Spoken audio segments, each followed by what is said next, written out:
Now moving to news across the globe, and 35 people have been killed in an inferno caused by a blast that occurred at an illegal refinery in southern Nigeria. Elsewhere, former U.S. President Donald Trump's civil fraud trial entered day 2. For these and more, here is the international news roundup.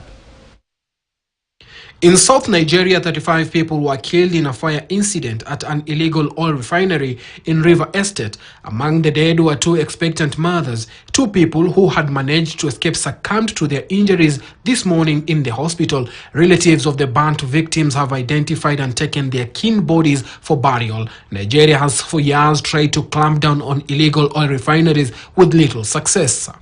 Elsewhere in New York, former President Donald Trump's civil trial entered day 2.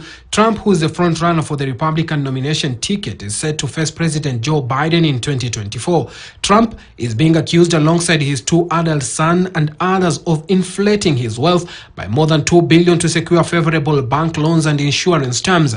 The trial judge, Arthur Eggroron, has ruled that Trump committed fraud and cancelled his business certificates for companies that control crown jewels of Trump's portfolio. Trump's case is being used to raise campaign money by making him appear as martyr for Democrats, while Democrats are using the court case to prevent him from retaking the White House. Well, in Sydney, Australia, residents of a remote area of Tasmania Estate have been asked to evacuate after around 17,000 hectares were set ablaze after high winds spread fires overnight. Fires are being caused by hot, dry winds across southeast as the country experiences an unreasonably hot spring.